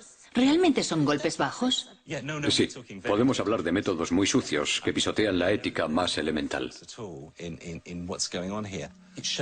Demuestran que se trata de una empresa capaz de cualquier cosa por imponer sus productos en todo el mundo, incluida destruir la reputación de todos aquellos que se pongan en su camino. La prensa británica se hizo eco de las acusaciones de Jonathan Matthews, pero Monsanto ha preferido ignorarlo. Mientras continúa su imparable ascensión, la firma defiende su visión de un mundo transgénico que supuestamente resolverá los problemas del hambre y el medio ambiente en perfecta armonía. La experiencia práctica demuestra claramente que la coexistencia entre la agricultura transgénica y la agricultura convencional o biológica no solo es posible, sino que existe de forma pacífica en todo el mundo.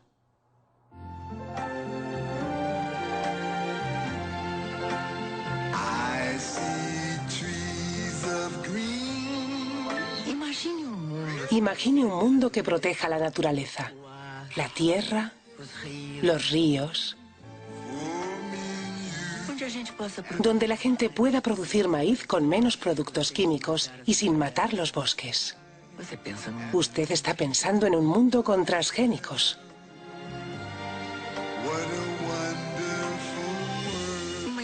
Una iniciativa de Monsanto con el apoyo de la Asociación Brasileña de Nutrición.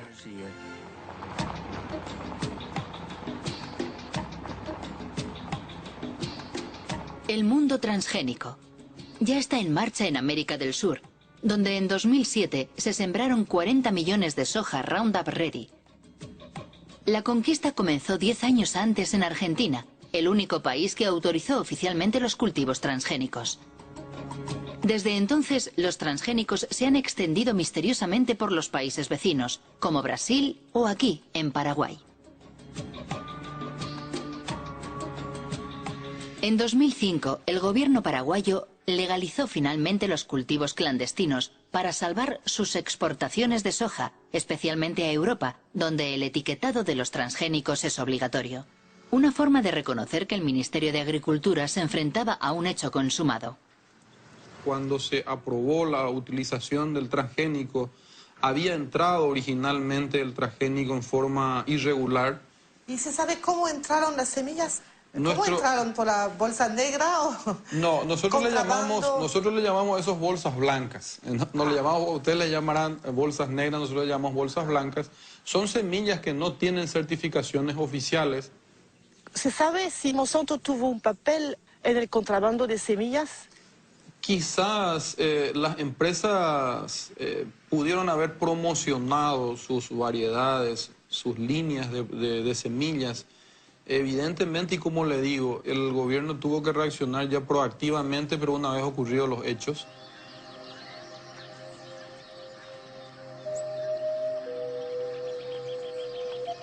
Sea cual fuere su origen, el contrabando fue un buen negocio para Monsanto. Desde que los cultivos fueron legalizados, la compañía ha conseguido que los productores paguen derechos por cada tonelada de soja producida. Igual que en Brasil.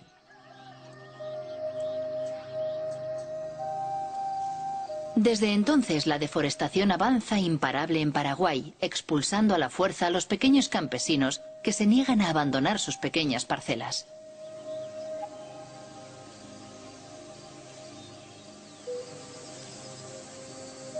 Jorge Galeano dirige una organización campesina que lucha contra el avance de lo que llama el desierto verde.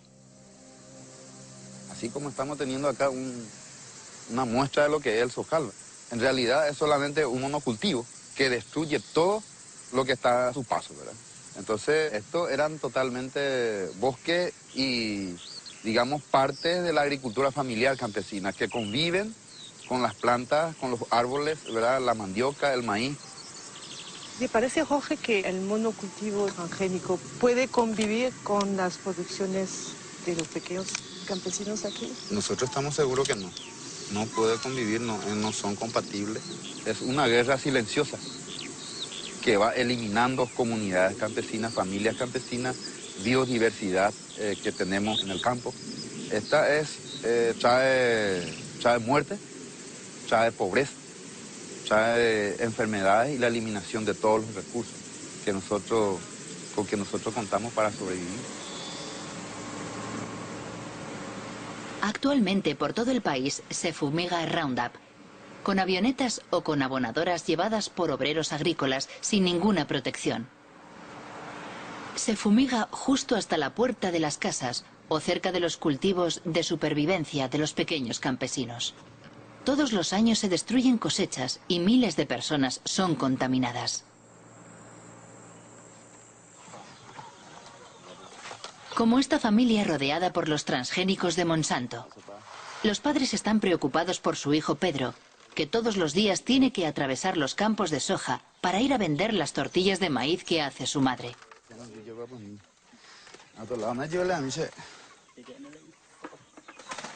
¿Desde cuándo tiene eso? Le empezó hace 15 días. Empezó por el pie y después se le extendió. Así fue como empezó. ¿Le duele la cabeza?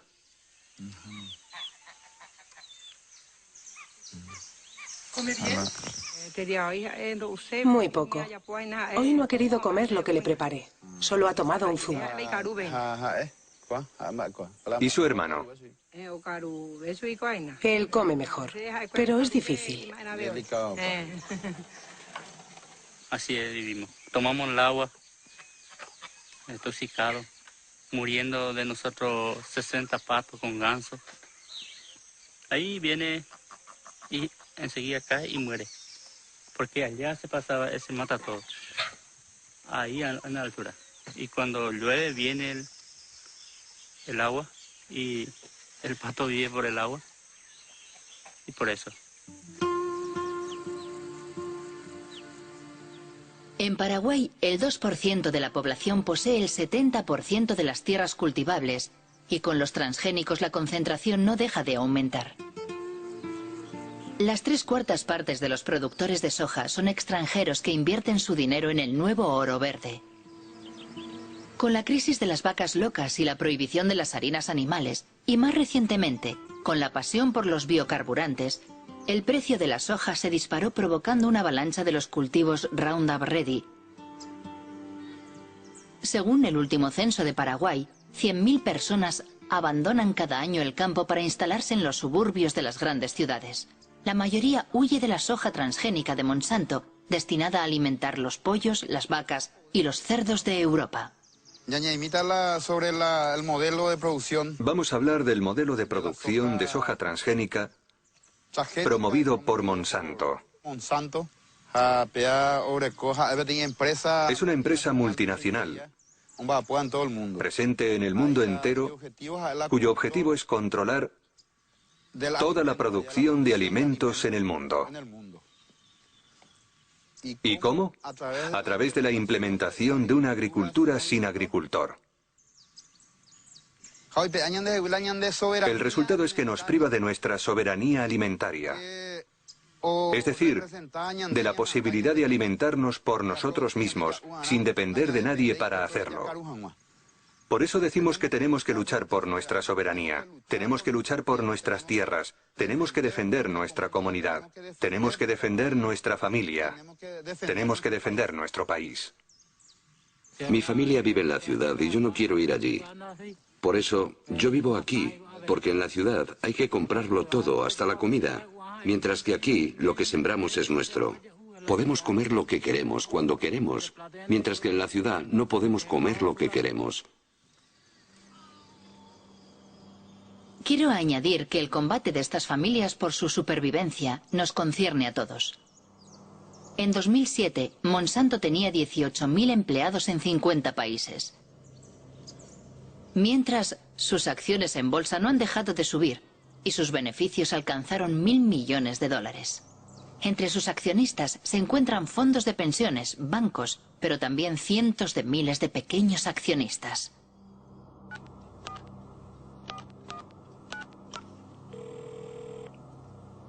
¿Chris Horner? Hola, Christopher Horner. Soy Marie-Monique Robin, de Francia. Agradecemos su insistencia solicitando una entrevista. Pero hemos tenido algunas conversaciones internas y no hemos cambiado de opinión. De forma que no tenemos ninguna razón para participar en su documental, porque sospechamos que no será muy positivo para nosotros.